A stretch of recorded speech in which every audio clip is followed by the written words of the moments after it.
кішіде язған едік гитара, бию, қызықлы оқиғалар деп. Нәрседен баштаймыз? Қызықлы оқиғалар ма, биюден ме, гитарадан ма? Білмеймін, нәрседен төлейсіз, нәрсе айтты шыңыштарымыз. Жарнаңыз жаттыға yok дейсәді Тоғыз күйіне аңлана көңіл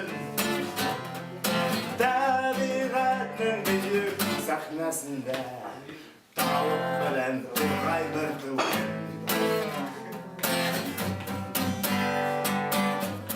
Мен Қазан театр училищесіне, онда бұл заманада, бұл 80-ші жыл башлары Қазандағы криминал обстановкасы ауыр еді. Общежитие yok еді театральный училищені. Қазірде yok ма? Қазірде yok. Ол уақытта ұрамда жүруді қорқынышығы Қазанда. 10-шы класс уақытында мектепте білдіру іліп қойдылар. Сол Мәскеуге Шепкин училищесіне татар студиясы жиялар деп. Қазанда емтихандар болды. Рахым Сәлімжан Марсел Хакимович әлі ескі театрда, ескі бинада емтихандар алалар ебізді, шенке әлі бұсы жаңасы ашып түгілі.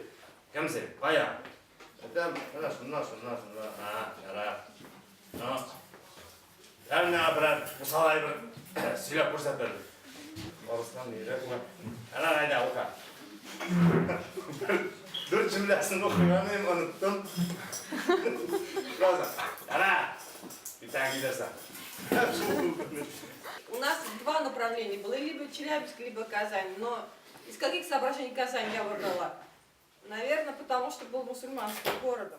Я приехала в Казань, меня папа сопровождал, папа тогда был летчиком, и когда мы прилетели в Казань, первое то, что когда я увидела Казань, я вот так ходила и, открыв рот, смотрела этот город.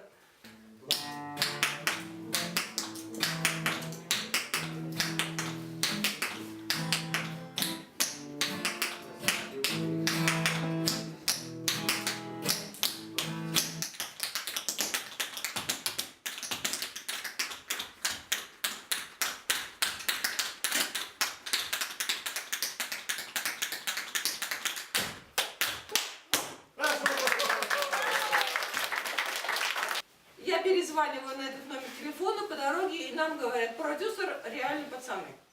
Вы знаете такой фильм? Я говорю, пардон, не знаю. А вы не знали? Не знала, я вообще не знала. Я говорю, извините, но это не удивительно, потому что театральные актеры никогда не знают сериалы. Дос қайым білсәйді, нелер ойлағанымыны, сенің нұрлы yüzдеріңі, көріп тоймағанымыны. Здесь знаменитый у вас актер, и он с женой приехал сюда. И оба они объяснили, какие времена были, когда сняли фильмы. Уже бывало здесь такой красивый город, просто вау, супер. У нас в Европе это не знают.